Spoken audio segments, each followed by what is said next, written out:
Okay, so next reader. Chase Selby was born in 1929 in Houston, Texas, where he became a world champion of rodeo. He is mute, blind, deaf, but not dumb. Sadly, he died last year. But he will still grant us with the gift of his presence tonight.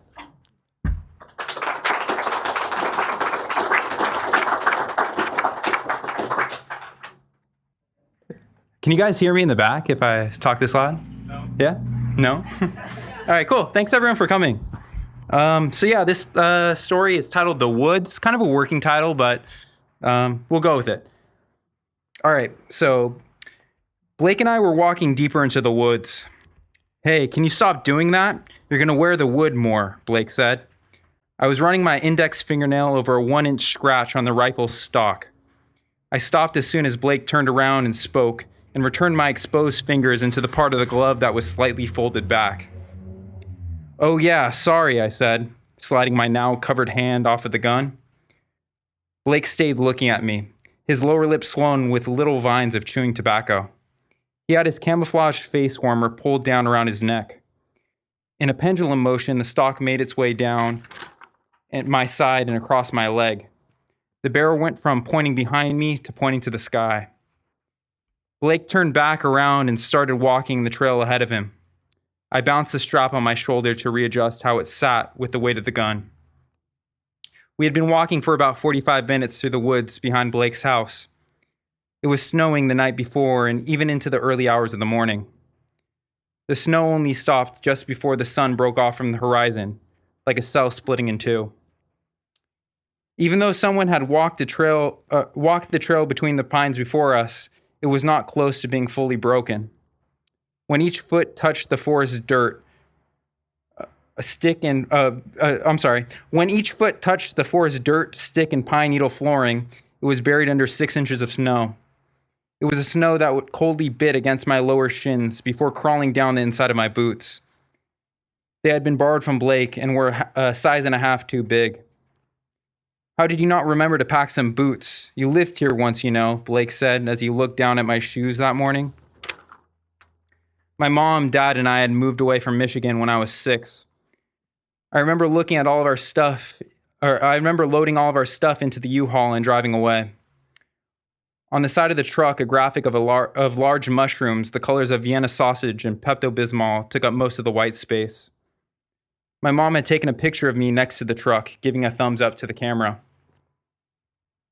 We were back in Michigan because my mom decided that it had been too long and that she needed to visit her brother. Before leaving, she told me that it had been years since they saw each other, a statement that I knew she would offer as justification for going back, and she told me that they had been organizing this trip over email. The night we landed, my aunt and uncle picked us up from the airport. My uncle squeezed my hand on the sidewalk outside of the terminal, turning my palm convex inside his. My mom had asked where Blake was, and my uncle answered that he was out with some boys from his wrestling team and that he would be home for dinner. He said that Blake was excited to see us as he pulled my suitcase from my loose grip and heaved it into the back of their van. My mom nudged me with an elbow and looked at my uncle and I with an exaggerated smile. Blake and I kept walking through the forest. I didn't know what we were looking for or where we were going. I wanted to turn back to the house. I didn't know what the goal of our waking up early was. Was shooting something really worth it? How are we supposed to get it back to the house? Blake turned his head to the side and spit into the snow. His saliva, resting on the top layer, looked the color of iced tea. So at one point in this, are we supposed to pour the animal urine, the pee, on ourselves to attract these animals? I asked, somewhat laughing as the words came out. Blake looked at me. You don't pour it on yourself. You put it on a boot pad, a pad on the bottom of the boot, he said. Oh, the slight laugh remained in my voice. I saw Blake try to form a smile as he turned around and began walking again. It was clear that we were going to be in the woods until Blake killed something. I kept walking, pulling at the beanie covering the tops of my ears and breathing out clouded breaths. Seeing the gun nod up and down on his back made me think of how strange all of this really was. Blake and I had barely spoken since we were kids, save for a happy birthday text message sent between each other every other year or so. It was always met with a "thanks, I appreciate it" type message back. We were in the woods, alone, with the buzz of silence between us.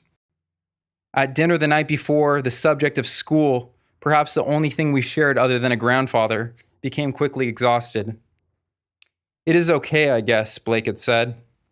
I tried pressing a little more for conversation, but Blake remained static in a state of negative ardor. It wasn't until my uncle brought up Blake's artistry in hunting and killing animals that Blake adjusted himself in his seat, wiped his mouth with a napkin, and participated in the intercourse of conversation, speaking mostly to my mom and his dad. His mom sat and looked at him with a smile. There we were, in the woods, walking, waiting for Blake to expose his genius. I continued to watch the gun climb and fall down his back. I wish I had never agreed when my uncle suggested that Blake take me out that morning. I gripped the strap of my rifle with my right hand and squeezed hard, causing the rough woven strap to collapse in folds against my palm. I'm not even going to shoot this thing. The only way I would shoot would be if I were to be attacked. Maybe I wouldn't even shoot then. I had never fired a gun. Maybe I would be some kind of hero if I just let the thing attack me. Why can't Blake just play a video game or something? Why does he have to kill whatever it is that we're going to kill? "Hey, remember that time when we were kids and we fed all those ducks on the driveway?" I asked Blake. "Yeah," he slightly laughed. It was a laugh that was only meant to show that he was listening. "What about it?" he asked. My plan had not worked. "And Grandpa got mad at you for giving all of his bread to the ducks?" I said, trying one more time. We have the same grandpa, I thought, as the words were let out from my mouth. I pictured Blake killing a duck by shooting it through the head. I hoped that he envisioned the same thing. "Yeah, I kind of remember that," he said. "We're almost there, okay? Look out for the tracks for me, okay?" he said a few seconds later. We pressed deeper into the woods. After about 10 more minutes, Blake once again turned around, and this time pointed with a gloved finger towards some tracks that crossed the trail perpendicularly. "There she is," he said, grinning. We broke off the trail and began following the prints in the snow. My feet were buried even further under the whiteness. I wasn't used to walking through it, and I had to grip a tree's branch every few steps as to not lose balance. I fell behind Blake as he pushed through the snow. It looked like sorbet being freshly scooped as his legs cut a trail through it. We continued this way for a while until Blake stopped and reached his arm out behind him. He extended his fingers upward in solidarity to indicate that I should stop walking. "Look over there," he said in a lowered voice, pointing in the distance. I pretended to look toward where he was pointing and squinted my eyes and nodded my head in unison. We waited there while Blake prepared his rifle. He brought it up with two hands that seemed to cradle the thing. Blake pulled his trigger after a moment of holding steady the butt of the rifle against his shoulder. As the shot fired, there was a break against the dullness of the woods exhale. It was a noise like if someone gathered up all the trees in the woods and snapped them in half at once. No sooner did that sound escape the gun did Blake exclaim, "Shit." I remained looking at him. "I'm usually a pretty good shot," he said, looking towards me. His hat was pushed off of his forehead a bit, and sparse, wet strands of hair came down towards his eyebrows. I hadn't even seen what he was shooting at. "She ran off that way, goddammit," he said. He held the rifle in his hands for a few moments before throwing it back over his shoulder. We began walking in the direction that Blake thought the animal had gone. My legs were beginning to sore from being dragged through the snow's resistance. We kept trekking until we reached the edge of a clearing. We stopped here and Blake looked across it. He scanned the other side of the tree line until his head stopped its pivot. He brought the gun back up to his shoulder and closed his left eye to look down the scope. Wrinkles diverged from the side of his eye, moving towards his temples. "There's another one, you big motherfucker," he said in a whisper loud enough for me to hear. I wonder if he had said that when hunting alone. Once again, He tightened his finger against the gun's trigger and fired towards the thick brush where the animal's tracks had led him. The gun shook the silence like a giant whip being cracked. As the sound echoed off the pines, Blake let out a shout. Got him!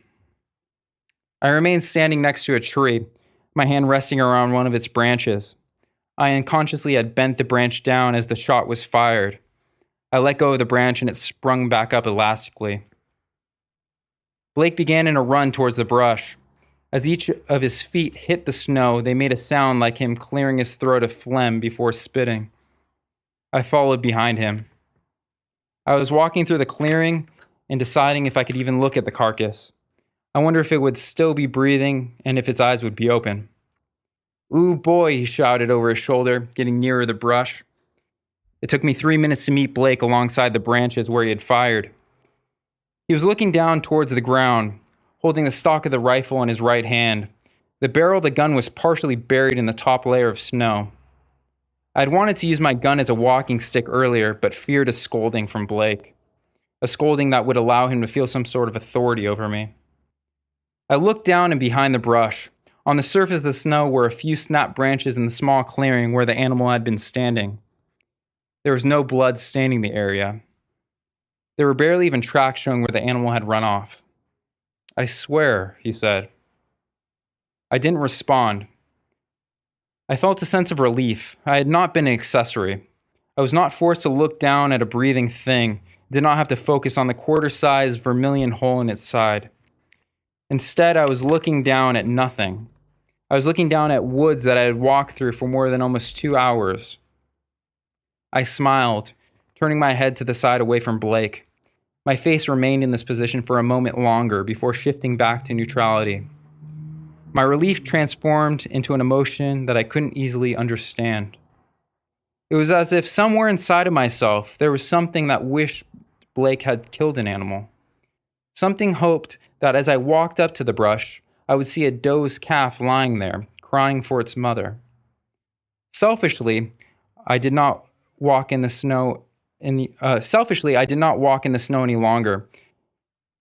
I wanted to go back to the house. Seeing it cough blood onto the snow surface would give me a reason. I could turn around, disgusted, and look back across the clearing towards where Blake had taken the shot. I could walk back to the house in silence, not feeling the need to try to speak with Blake. I could go inside and ask to speak with my mom in private. I could tell her that I wanted to go home and that I hated Michigan. I could tell her that even though I was supposed to like him, I hated Blake just as much as hunting. Yeah. Cool. Thank you.